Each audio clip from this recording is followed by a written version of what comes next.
I have no more to my pants with. Oh, mother. I'm gonna get you. I'm gonna get you. Run, man. Oh, look out. He's down the hall. Move. Wrong way. Oh, no. You done f***ed up. Is it over? It's over. Lost opportunities. Whenever this film and several others are mentioned, I really can't help but just think, what a lost opportunity. And I say this with, like, I say this knowing full well that these films, you know, that I'm not saying that not enough effort was put into it, but I think unfortunate timing and also unfortunate circumstances led to films like this, Atlantis: The Lost Empire, being forgotten. And I think it was the whole craze of 3D versus it's not really like 3D and 2D animation. It's actually like CG animated versus more traditional looking / hand-drawn animations. And yeah, this was around the time where Pixar and the Walt Disney Animation Studios were sort of they were off doing their own separate things, and the Walt Disney Animation Studio was focusing on doing more hand-drawn style. Like, it's not really hand-drawn, it's still, most of it's still done with computers and stuff like that. But yeah, a lot of it is hand-drawn, but there's still like CG included. But Walt Disney Animation Studios was doing films like this, Princess and the Frog, and for me, another tremendously like lost opportunity, Treasure Planet, because the inventiveness that's in Treasure Planet is just so it's unfortunate that it went that way. It really is. But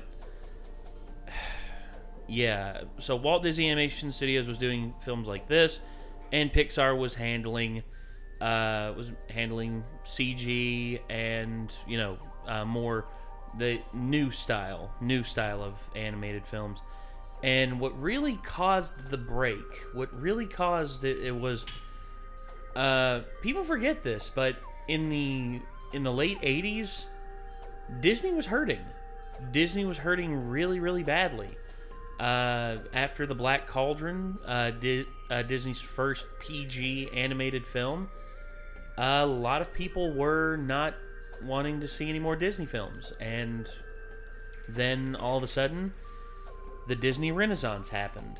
And from 1989 to 1999, the Walt Disney Animation Studios had a huge boom. You had The Little Mermaid, you had The Great Mouse Detective, you had Beauty and the Beast, you had The Lion King, Hunchback of Notre Dame, Pocahontas, and then you had Mulan. You also had Tarzan. Tarzan was the last big film in the Disney Renaissance, and I think this one just came right at the end of the bubble, right after it had burst, and it just did not hit the way they wanted, or the way I think it should have. I actually think it's a lot better than some of the films that came out during the Disney Renaissance. That's just my personal humble opinion. And around 1995, it was when 1995 happened, is when the big shift started to come our way. We still were interested in seeing these hand-drawn animated films, because The Lion King just came out in 94, which a lot of people consider that like the watershed moment for like hand-drawn animation films. Like after that, it was all downhill. I disagree. I think The Lion King is amazing. I think it truly is like one of the best animated films of all time. But for me, there's so many more out there to consider for the greatest of all time, and there's still some being made nowadays that I would consider some of the greatest animated films of all time. Like Into the Spider-Verse. Into the Spider-Verse is probably, it's up there as one of my favorite CG films of all time, and in terms of comic book animated films, it is my favorite of all time. And then of course now we have we have all these films coming out, and you have Anyway, in 1995, from 1995 until until Cars came out, it was, for Pixar, it was home run after home run after home run after home run after home run, and there was no stopping it. I remember when Monsters Inc. came out, I was just like, this is just like crazy. And then all of a sudden Pixar takes over, and then in the mid to late 2000s, Walt Disney Animation Studios decides, hey, let's get into this CG game as well. And that's when they make Tangled, then they make Frozen, and then it's basically off to the races after that. So for me, Atlantis: The Lost Empire is one of the hidden gems of Walt Disney's animation studios, up there with Treasure Planet. And I think anyone out there who is interested in these amazing worlds and, amazing set pieces that have been crafted, that, I think you should check it out. I really do. I love that stuff. And I was really hoping that for Kingdom Hearts 3, we would get a Treasure Planet world, and you'd get to sail across the stars with Jim and the Cap and Silver, and just so many possibilities. But anyway, Atlantis: The Lost Empire. I'm interested to see what Doug thinks of this. I think I remember seeing his Disney Simber, and he felt like it got a bum rap, and I would love to hear him elaborate more on this. So we're going to go ahead and get into it. This is the Nostalgia Critics review of Atlantis: The Lost Empire. Let's go ahead and get this up on screen. And here we go. This episode brought to you by ExpressVPN. Hey, the best that's VPN the one I there use. is. Take back your online privacy today. Also brought to you by Magic Spoon. As delicious as the cereal I from use your childhood, only super ExpressVPN, so I'm nutritious. happy about that.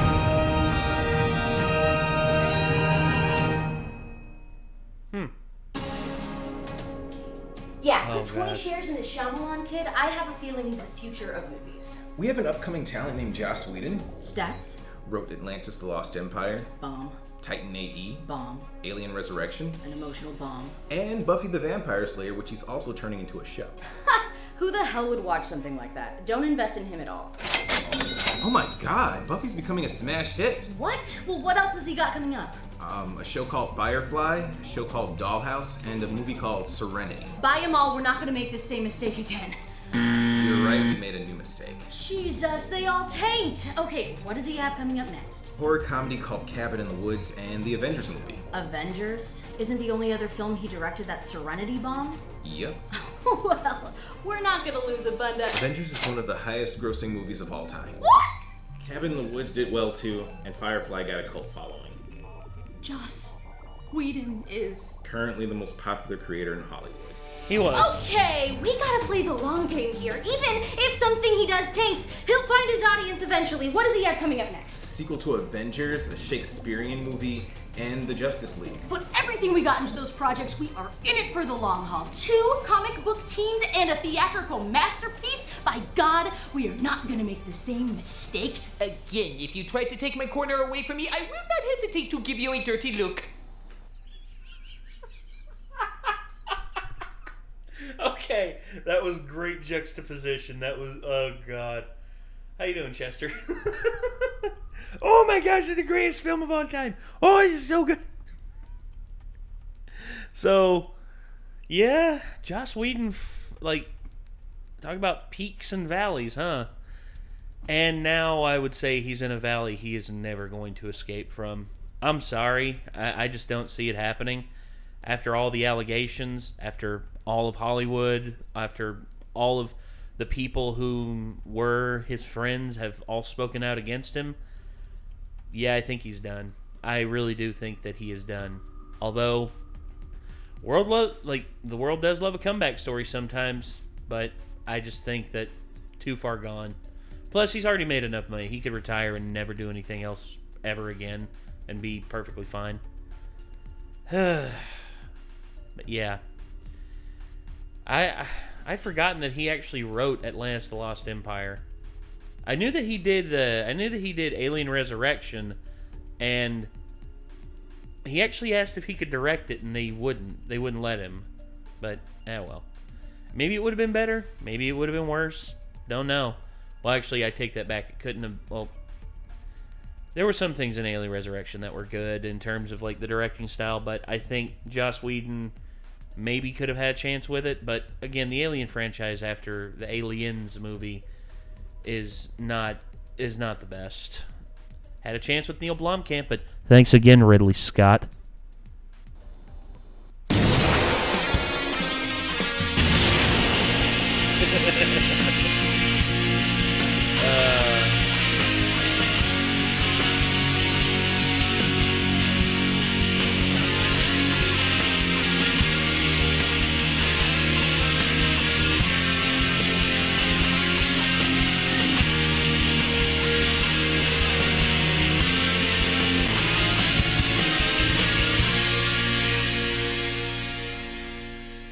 Hello, I'm the Nostalgia Critic guy, remember it? So you don't have to.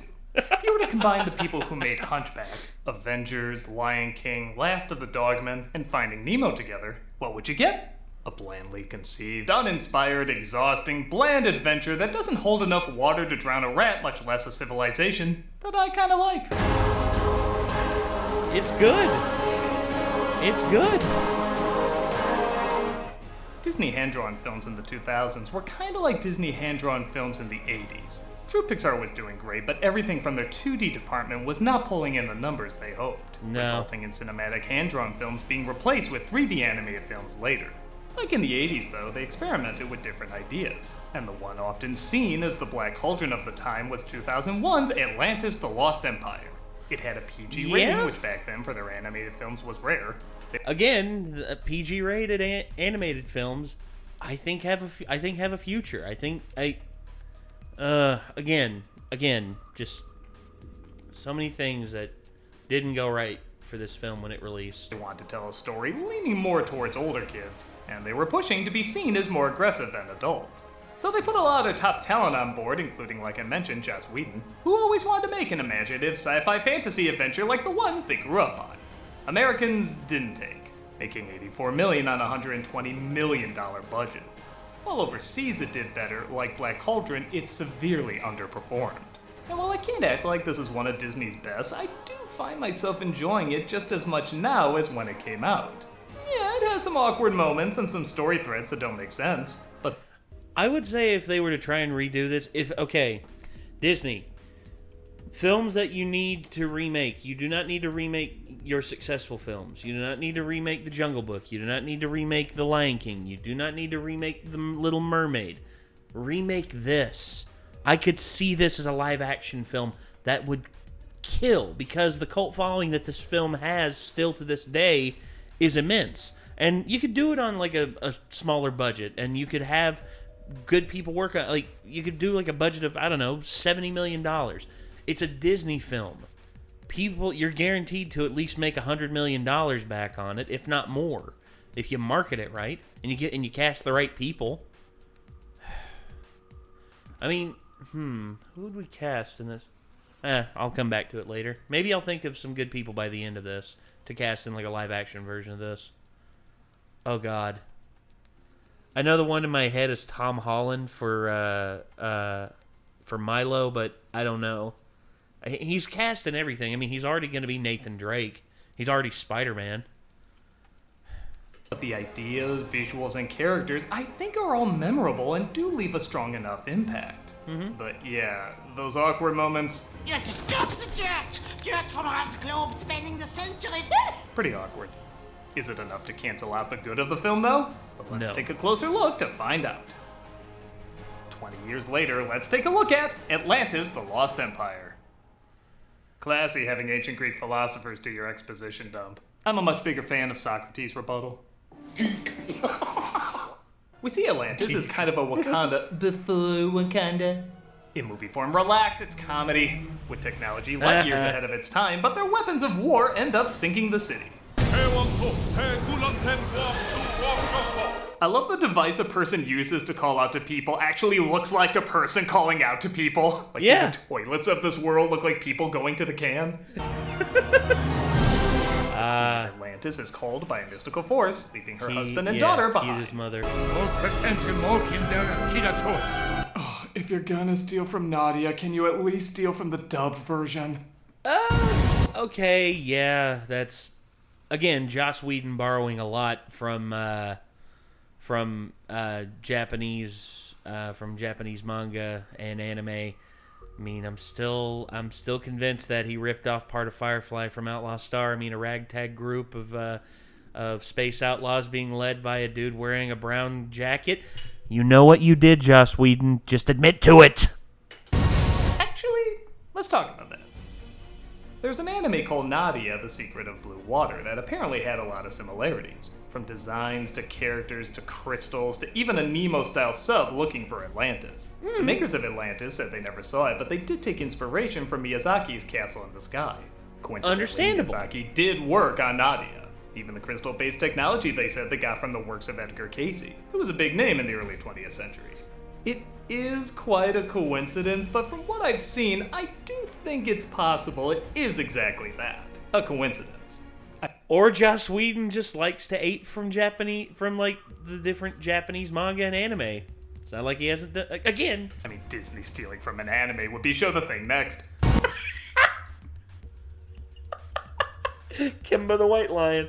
Of course, Kim, like, honestly, The Lion King is Hamlet, though, if you think about it. The Lion King is Hamlet minus the full-on tragic ending. Yeah.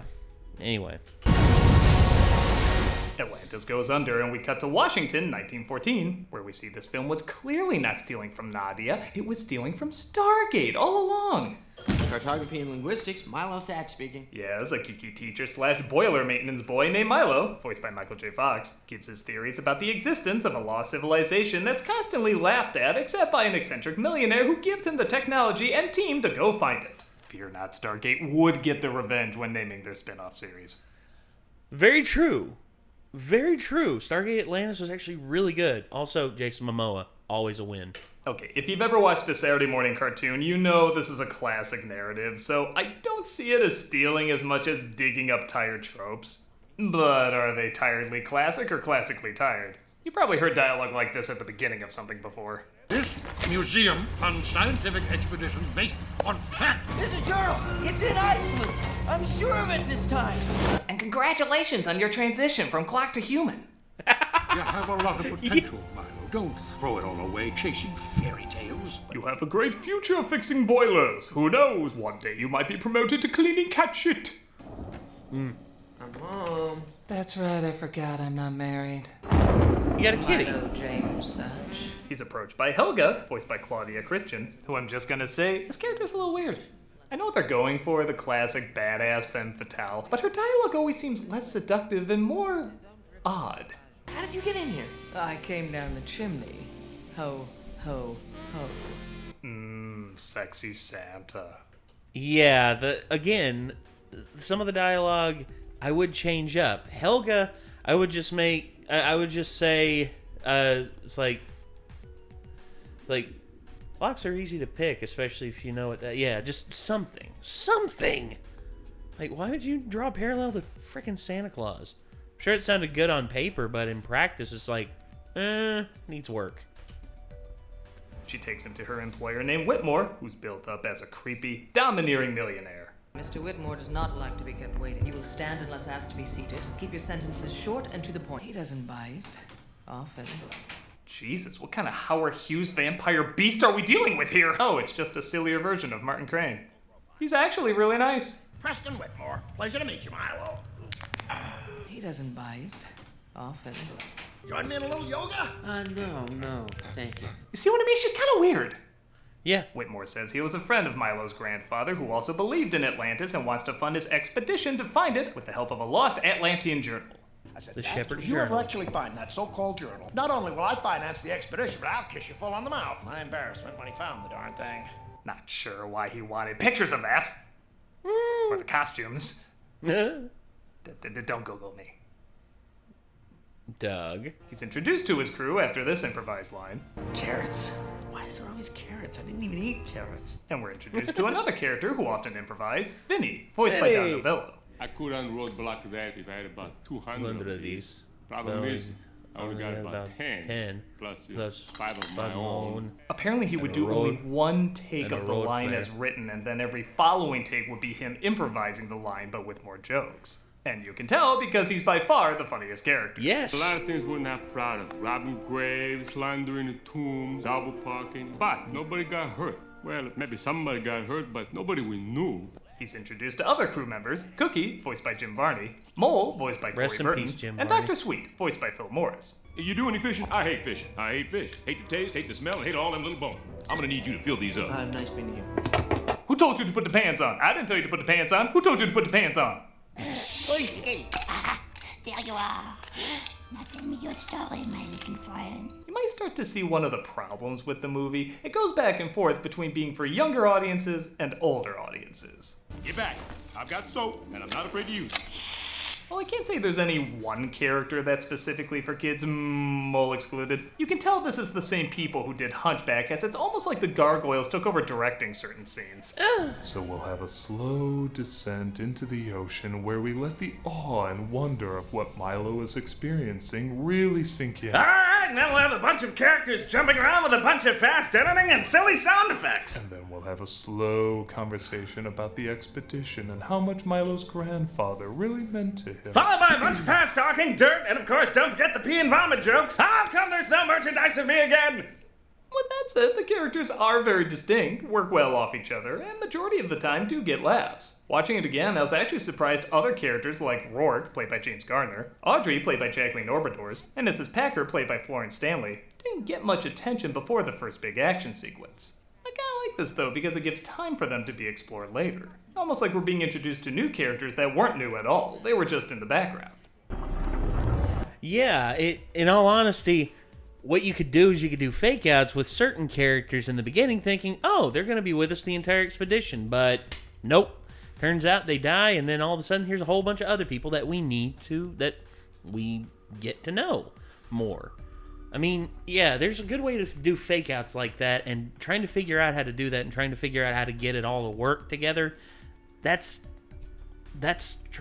again, film as a storytelling medium is always going to be a treacherous path to try and be the first to tread first to try and tread the path, but you know, the first one through the gate always gets bloodied. With that said, they are quickly attacked when they find tons of destroyed ships, and a Star Fox boss battle moves in to kill them. One of the things that impressed me most years later is how well the CGI held up. With Disney 2D films, there's been CG that blends great and CG that doesn't blend so great. But it's very rare when all of it works. Even the ones that had the best CG had some glitch-ups here and there. Here, I couldn't find any. It all looks great. They do the Iron Giant thing of putting lines around the models, but they also move the painted background seamlessly too. They blend so amazing. I think the main thing with it is that it's where it's cast in darkness. You see, you're able to hide a lot more in darkness, especially with the crab, which is why I think, you know, that's why it looks so good years later. Here, you're dealing with the more harsher things, you know, harsh lights and dark shadows.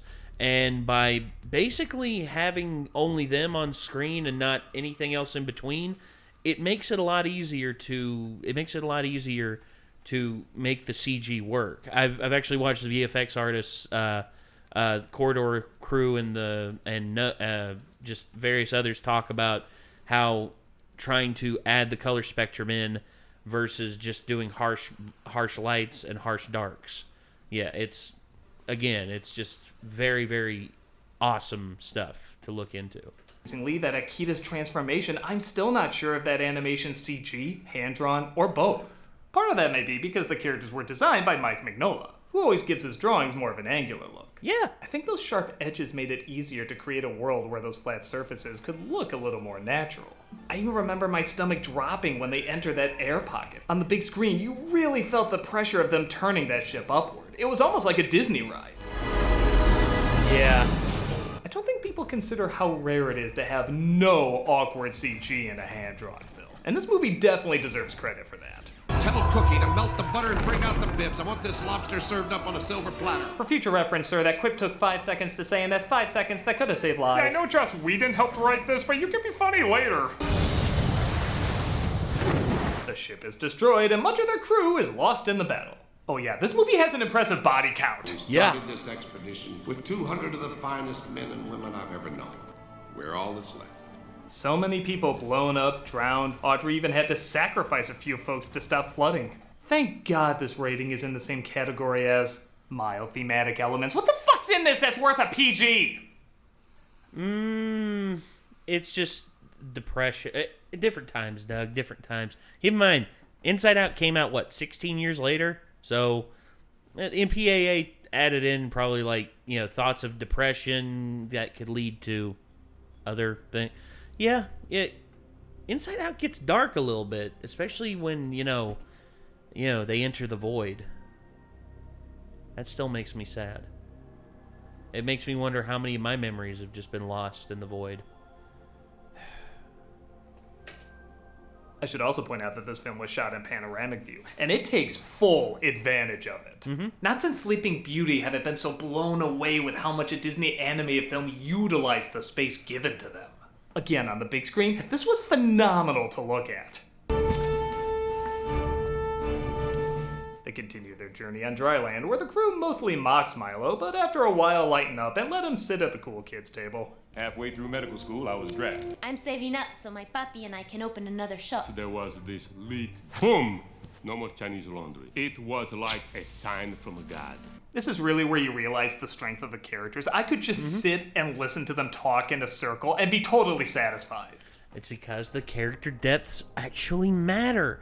You actually care about these characters because you get to love Vinny, you get to love the Doctor, you get to like Mole, in a sense.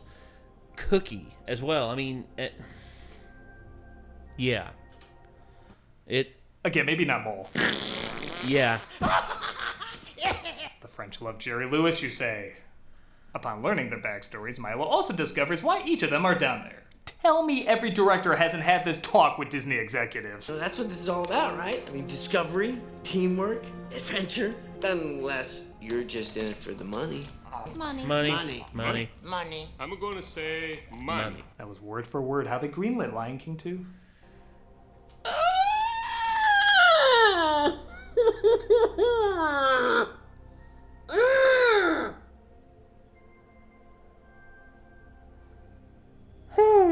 Okay.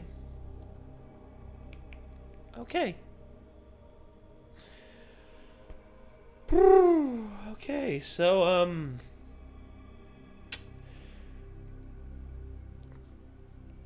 here's what I'll say. Lion King 2, the one that we had originally, the animated one, with Kovu and Scar's widow and everything, I think the story behind it was actually really good. The only thing where it really lacked was the songs, because, of course, you didn't have Elton John and Tim Rice writing songs for the damn movie. But I think that's one thing I will say, is that if they do follow that, and they actually, make stuff... of course, my main problem with the Lion King 1, the live-action remake of The Lion King, my main problem with it is just the fact that where the facial animations of the animals, to me, just weren't the best, and God, the disconnect. I'm sorry, guys. I'm sorry to keep pausing. It's just, damn. All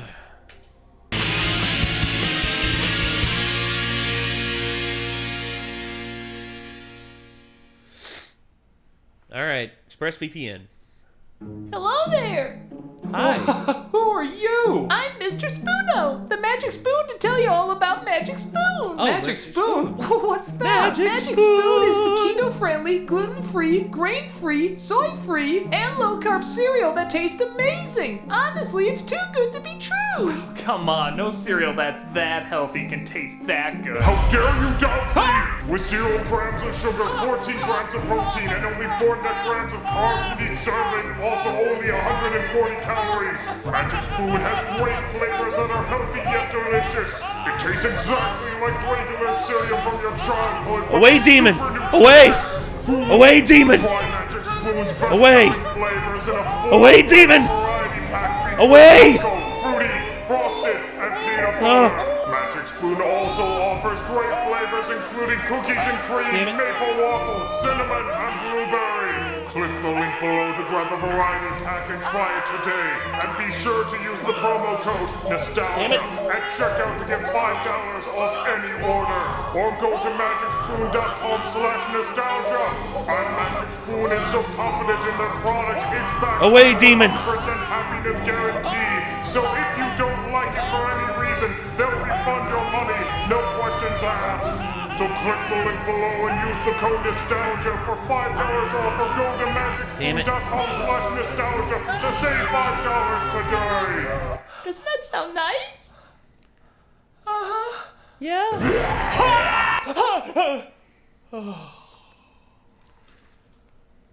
Welcome to relaxing audio that makes you relax nice. I'm keeping this on standby just in case that little bastard comes Did back. you know that using the internet without ExpressVPN is like driving without car insurance? Why take that risk? Every time you connect to an unencrypted network in cafes, hotels, airports, any hacker on the same network can gain access to your personal data, passwords, financial details, and so forth. That's not relaxing. It doesn't take much technical knowledge to hack someone. Just some cheap hardware and a smart 12-year-old could do it. Wow, even I didn't know that. Your data is valuable. Hackers can make up to $1,000 per person selling personal info on the dark web. This isn't relaxing at all. But ExpressVPN will set things right. ExpressVPN acts as online insurance. I usually set mine to like encrypted tunnel between the device like and the internet. Los Angeles so hackers or can't steal your personal data. Or if it's I'm wanting super to like secure. just take a hacker really want to go over somewhere else, $1 billion years to get just past like ExpressVPN's encryption. Docklands, Isn't UK. that more relaxing? It's also super simple. Fire up the app and click one button to get protected.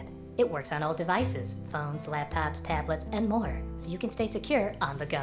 I use it all the time because my information is incredibly important to me. I personally like to feel relaxed, which is why I listen to recordings of me in this weird voice talking about ExpressVPN. You can be that relaxed too. Dang it, Doug. Secure your online data today by visiting expressvpn.com/nostalgiacritic. That's expressvpn.com/nostalgiacritic. And you can get an extra 3 months free. That's expressvpn.com/nostalgiacritic. And now it's time for your wake-up call. Here's Mr. Spoono. Go to that thing I just said.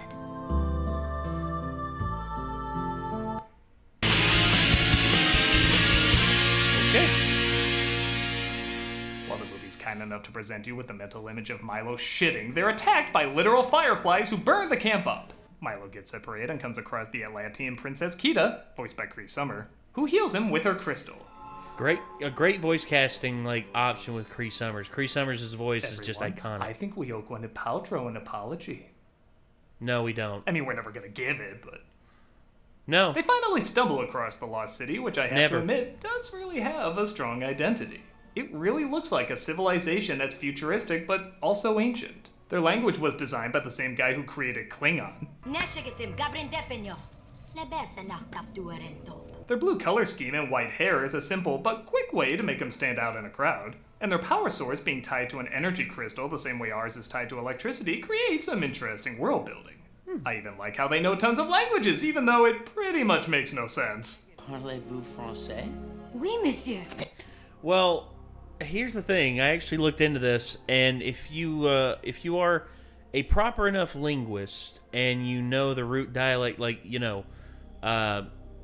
Latin, Romantic, even like Eastern, like even all of the Eastern languages, Japanese, Chinese, heck, even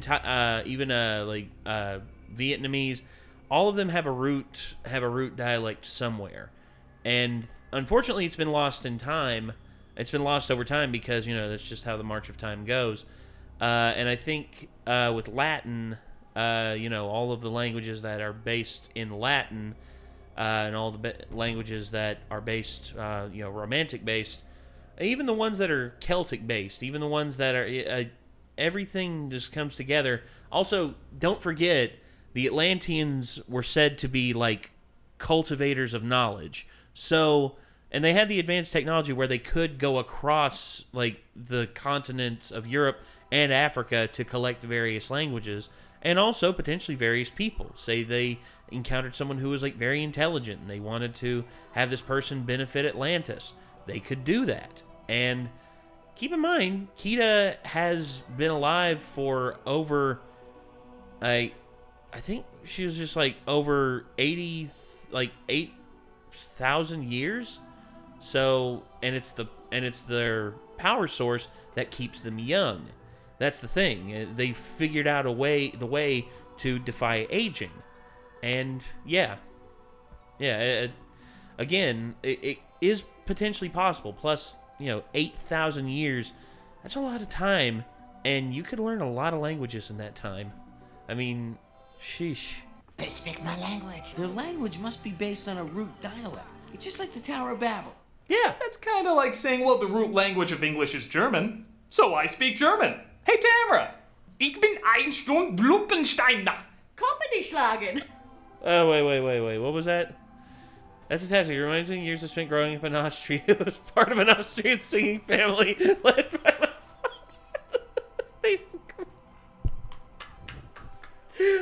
Pretty much. Oh, God dang it. Oh, okay. Yeah, the Von Trapp family. Gosh, resulting in a memoir, 2 German films, and a Rodgers and Hammerstein Broadway musical called Oklahoma. Oklahoma, where the wind goes sweeping down the plains, where the waving wheat sure smells sweet. Sorry. So yeah, that's education. They're taken to King, played by Leonard Nimoy, well, I who is mean, not pleased with their arrival. But we are peaceful explorers, men of science. And yet you bring weapons. Weapons mean evil. Did you not listen to the giant robotic weapon we sicked on you? True. He allows them one night to rest and prepare to leave, but Kida is eager to learn as much about them as possible. What is your country of origin? When did the floodwaters recede? How did Wait a minit, I got a few questions for you too. I really enjoy how both of them are passionate about each other's worlds, even if, again, the details don't quite add up. It is said that the gods sent a great cataclysm and banished us here. I mean, that would make you 100 years old. Yes. 100 years old? But she was like 5 when Atlantis sank. What? So let's say 95 years subtracted from 1914 equals totally a time period Plato would be remarkable. Wait. Is that legit? Those don't quite add up. It is said that the gods sent a great cataclysm and banished us here. I mean, that would make you 100 years old. Is the edit of Atlantis that's on Disney Plus? Did they cut out the fact where she said she was over like 8,000 years old? Like, hold on. I gotta do a little research real quick. I will be right back. So yeah, I actually went and looked up the Disney Plus version that's up, and no, they still say 85 to 8,800 years old, and yeah, I'm not sure if that's an error on Doug's behalf or if that's I don't know what the deal is with that. I don't know. I'm sorry. That's weird why it's not like that. Yes. 100 years old? But she was like 5 when Atlantis sank. So let's say 95 years subtracted from 1914 equals totally a time period Plato would be remarking on. Yes, it goes perfectly with his other famous quote. Another interesting detail is they can't read their own language. No one can. Such knowledge has been lost to us since the time of the Mabelmok. Oh, the Great Flood. They can speak countless others, but can't read their own. Maybe the root language only works verbally? Hey, I'm not a linguist, and neither are the writers, clearly. Actually, I'm upset Doug didn't include the part where she, decked Mole when he was starting to say, Voulez-vous coucher avec moi ce soir? Which, yeah. Although they don't fully say it, you can hear him starting to whisper that. He's like, just speak my language. mademoiselle, if you will, voulez-vous coucher? And all of a sudden she just like decks him, and then Sweet's just like, I like her. Which, yeah, Kita's awesome. No matter what I try, it will not respond. Turn the crystal 1/4 turn back. Yes, yes. While your hand was on the inscription pad. Okay, I've bought a lot of nonsense in this movie, but this guy knowing anything about cars, I gotta draw the line somewhere. We were never properly introduced. My name's Milo. My name is Kirakakash. Kirakakash. Oh, glad to know he can speak their language. Kirakakash. But can't pronounce her name. Nitpick. Let's get to where the movie actually gets bad. You have a nice swim? Ah, yes. Yeah, remember when I said we learn more about Rourke later? Didn't mean that as a good thing. Mercenary. I prefer the term adventure capitalist. It's revealed that he... You give capitalists a bad name. Sorry. He was, in fact, a surprise villain. Yes. This is arguably where the long line of shitty twist villains began. Yeah. I know you could argue Clayton or Gaston, No, but they were Clayton. technically... We knew Clayton was a bad person from the very beginning. We just weren't fully aware of just how depraved he was. Rourke, we were led under false pretenses because Rourke was literally like seen as like the stoic captain, and he did have like some moments where you had some shade thrown on him, but nothing really like hardline like bad guy or anything like that. And I could see that as being the first of Disney's like, surprise, he's a villain, or surprise, they're a villain. Antagonist even from the start. This is a guy who was on their side and then suddenly switches. And just like so many of the twist villains that would follow, he's really fucking lame. Now I'm going to count. And the fact that it's James Garner, man, because I freaking love James Garner. May he rest in peace, man. James Garner was a great actor, and I think if, you know, if instead of being this was him and his crew of mercenaries turning against them, and very slowly he'd, like, turned members of the crew onto the idea of, like, this is our big score, this is where we can retire, and it's, like, a complete, something like, I don't know, they could have done something different other than this. And you're going to tell me where the crystal is. He wants Also, to rest use in the peace, lost Leonard treasures Nimoy. and technology to sell to the highest bidder, which, as the later scene points out, they could literally take anything from there and become millionaires. Yes. But no, they gotta evil and beat up the king and take their power source because, oh, how that Bay Ninja Turtles movie put it? I'm gonna be rich. Like, stupid rich. Jesus, How is stupid. that boring. It's hard to believe a company that came up with some of the greatest villains of all time had a long slump of boring schmucks that began with this guy. I can't act like all the great Disney villains had great motivations, but they had passion and charm to their evil. This guy just talks about how rich he's gonna be. Oh my god, diabolical. You led us right to the treasure chest. I'd double the price. I was thinking triple. It's big, it's shiny, it's gonna make us all rich. Jackpot. More for me. We're this close to our biggest payday. I love it when I win. The sad thing is, I'm convinced Garner could be a really good Disney villain. He could have been. Maybe they went to his history or why he wanted the money. All the other characters had reasons. Do like Ramesses, where we see why he's so stubborn. Yes! Yes! All this. Yes. So many things that could be done to make this a good movie or good/great movie into a great/exceptional movie. Disney, please, for the love of God, do something with this. Something! You could even keep it simple, like the bad guy from Rescuers Down Under. He just wanted money too, but he had McLeach, voiced by George C. Scott. Another really underrated Disney villain. I loved McLeach so much. Had such a great design. Also, his sidekick, the little lizard. I forget what kind of lizard that is, but yeah. Had a whole movie to be sinister and not just a dumb surprise at the end. This guy's just a dick. A dull dick. A surprise dull dick. A surprise dull dick made out of gluten-free toast. Oh. They're taken to the heart of Atlantis, aka their energy source, as the bad guys try to figure out how to transport it. Thatch, tell her to wrap it up. We got a schedule to meet.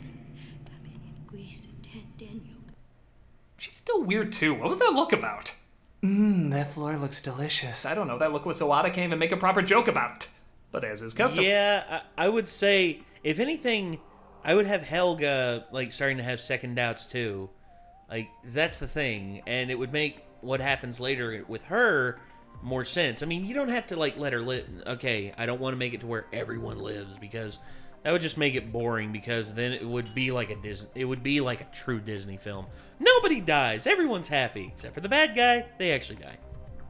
And with this movie, whenever something lame happens, something fucking cool follows shortly after. Kita fuses with the power source in easily the best scene of the movie. Yes. In terms of the mysticism. It's visually stunning. The animation's beautiful. The music by James Newton Howard is stellar. And like I said before, it's hard to tell what part of her is hand-drawn and what part is CG. She really does look otherworldly. And it's gorgeous. It does kind of lead to a weird edit, though. After that amazing scene, you're wondering what's gonna happen. She gonna zap some shit or blow the bad guys to hell or be put in a crate? I don't know, something about containing a goddess like a frozen meal delivery just feels a little weird. Yeah, that one to me is an just entire civilization. I don't know. You'll be rich. Milo makes a big speech to the team, though, and their conscience gets the best of them. You can't be serious. This is wrong and you know it. Well, you really weren't acting like it before.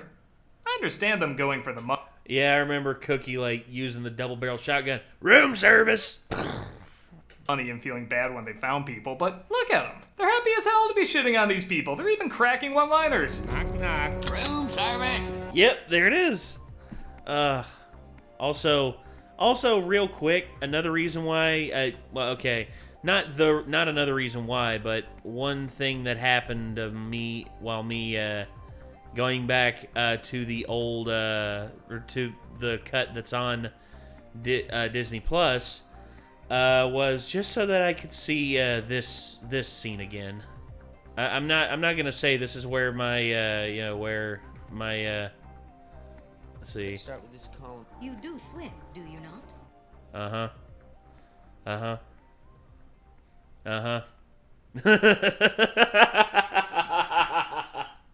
I'm sorry. Okay, let's get back to Doug's video. I'm sorry. I just had to. I don't know why, but like that stuck in my head. I was like 12 or 13 when this came out, and I think that was just like one of my first animated crushes. I was just like, because I wonder if that's why I like. Never mind. I'm just. I like them thick thighs. What can I say, man? You're gonna be rooting for us in 5 minutes. Quick side note, I love that they actually animate the door accidentally closing when Audrey kicks it open. That doesn't need to be in there, but it just adds another level of detail that makes the scene feel a little more alive.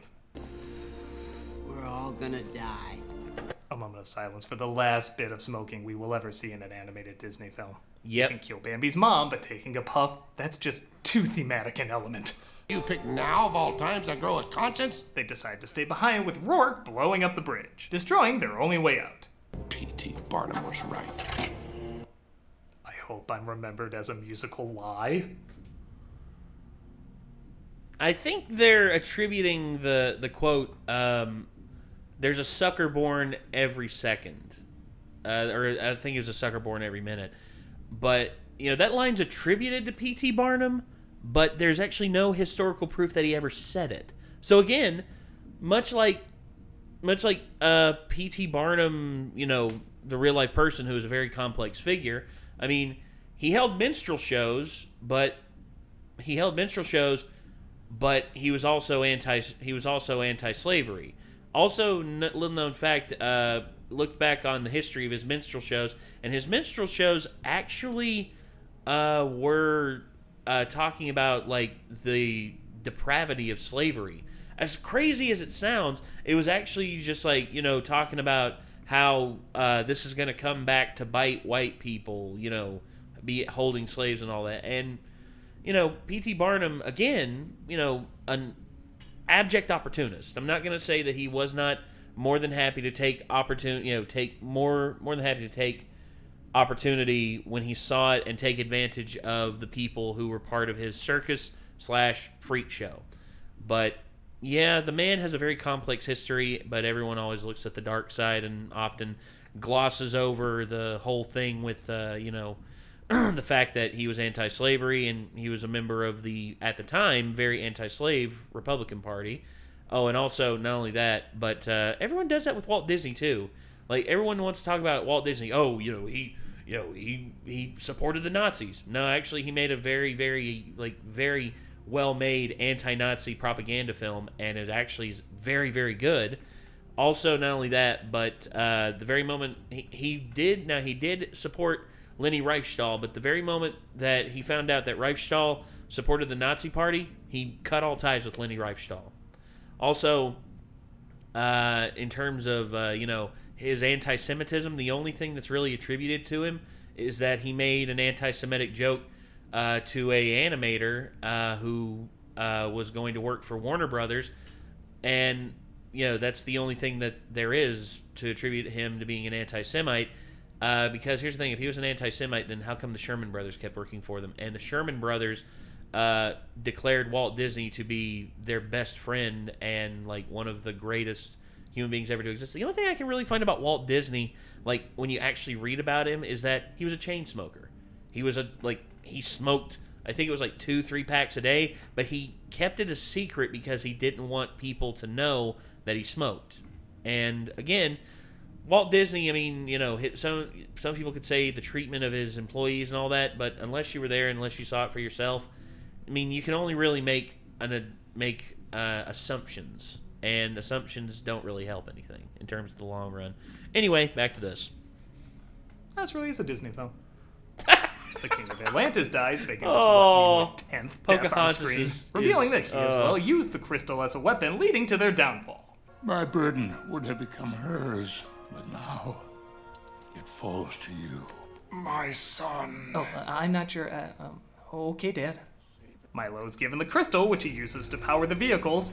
I think one way that they could make that scene mean more, it would be the king would apologize to him, and I would have them stay, something would happen, say there's a collapse, a building collapse or something like that, and the crew, including Audrey, Sweet, Vinny, Mole, Milo, heck, you could probably even get Rourke and what's her name, the tall blonde lady. You could get her involved as well and have them help people with that collapse of a building or something, and the king would have a little bit of change of heart. He would at least hear them out and allow them to explore, but under guard. And then Milo and Kita would sneak off without guards, and that's when he would do all the discovery stuff. There's so many ways you could play with it and make so many more scenes that feel awkward in this film, make them feel meaningful. There's so many things that they could do. Sorry. Again, I just really love this film, and I really hate the fact that it got the short end of the stick. The ones none of them have used, but everyone is suddenly an expert at driving. Again, and they all try to stop Yeah, that could be something that they teach in their interim while they're there. The Cat is chosen! This climax is a lot of fun, with a lot of energy, good animation, and sharp shadows on the ships, almost giving a rotoscope feel to it. And as much as I crapped on the villain, there is one shot where he's legitimately frightening. Yeah, with the axe, yes! Jesus, those are some crazy eyes! I love that one. Milo uses the glass from Kita's cell that has the crystal's energy on it, resulting in a pretty badass death. I don't even know what sound that is that he makes, but it's both kind of silly and kind of creepy at the same time. Oh, yeah. Boom, baby! Kita back and try to have her restore power to Atlantis. Oh, and there's a volcano erupting, because of course there is. Why not? She calls upon the Iron Giant Castle and the Skybot to create a force field around the city. And I'm sorry, if you're not impressed by any of this, you can't call yourself an animation fan. I love this scene. Wow. I actually remember, me and Zach, when we were watching this when we were kids, I remember that scene right there. Animation fan. Just ow. I'm sorry. I just love how he gets up. He's just he just tanks it and just keeps going. And I'm sorry, if you're not impressed, animation fan. Ow. cool that the energy from the crystal is very similar to the markings on the city. Almost like there was an awareness of where their life force came from and they used it in their art. Even when the energy breaks through the molten rock, it still forms those symbols. I'm sorry, this movie is not as brainless as a lot of people let on. It's actually pretty damn good. Kita's returned to her formal self, and in a really refreshing turnaround, her and Milo don't kiss. They hug. Yeah, they've known each other for a day, and they act like people who have known each other for a day. They're not in a relationship, they're in a mutual friendship. And that's something that could potentially develop into a relationship. Again, Disney rushing relationships, just like you cannot marry someone that you met yesterday. I'm on one hand, I'm glad they called that out in Frozen, but on the other hand, again, stupid twist villain. Ugh. A lot of folks like to praise later Disney for being more sensible with their romances, but Atlantis was one of the earlier examples of them trying this out. Yes! They'll take you as far as the surface. We're really gonna miss you, Milo. Milo decides to stay behind and says goodbye to his friends who were given a bunch of Atlantean treasures. I guess that's a nice way of saying thanks for killing our king, leaving us for dead, and changing your mind at the last minute. Well, All of Rourke them is the one who some killed the form king. of the Atlantean crystal is a nice touch, too.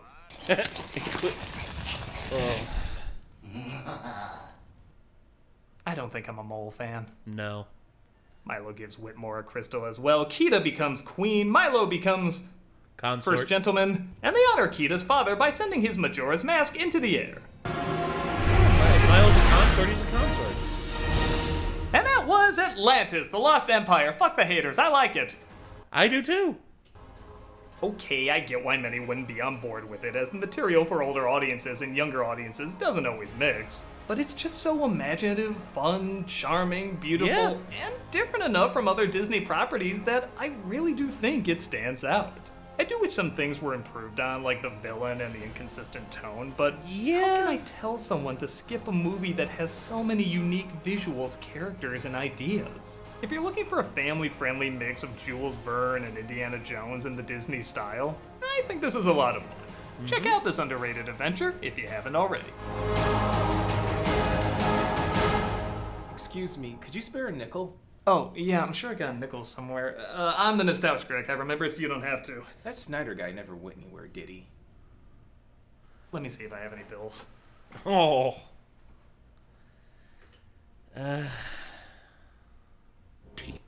Yeah, so damn. Okay, this film still to me is just one of my all-time favorites. I love when people bring it up and we're able to talk about it. And I go on and on about how I would want to improve this. At Disney, if you ever are interested in giving anyone a shot at doing like a $75 to $80 million remake of Atlantis and have it be like and here's the thing, I'll be cheap. I live cheaply. I'm not very excessive. So you won't have to pay me an exorbitant amount of money to direct your film. And if you call in some favors and be like, hey, so and so, we want you to say, hey, Tom Holland, you want to be in the Disney thing? You want to be in the Disney family? Outside of you already being Spider-Man? Cool. How would you like to play Milo Thatch? Or I don't know. If not him, then I don't know. I'd probably look to cast someone who is on television. I don't know. There's so many different things that I could go with, but anyway, that's neither here nor there. So anyway, Atlantis: The Lost Empire by Nostalgia Critic. I love this film. I really do. I think it's great. I think it has a lot of flaws. It's not by no means perfect. I think it's a great film, not exceptional. I would give it like an 82 or an 84 out of 100 if I'm being honest right now, because the biggest detractors are the tone, some of the plotline inconsistencies, and of course the biggest detractor, the villain, which really sucks because, again, man, James Garner, such a great actor, such a great talent, and he's unfortunately he passed away not too long ago. Or how long ago did James Garner pass away? Let me look at that real quick. James Garner. Oh, it's 2014. Oh man. And he was 86 when he passed away. Okay. So that's an interesting thing.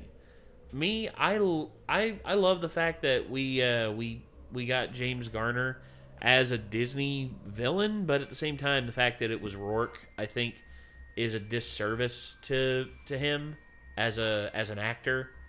I love this film so much, and I really hope and pray that in the future it is given just desserts and all due respect. So yeah, I want to see a remake of this, Disney, a legit remake where you actually put money and effort into it.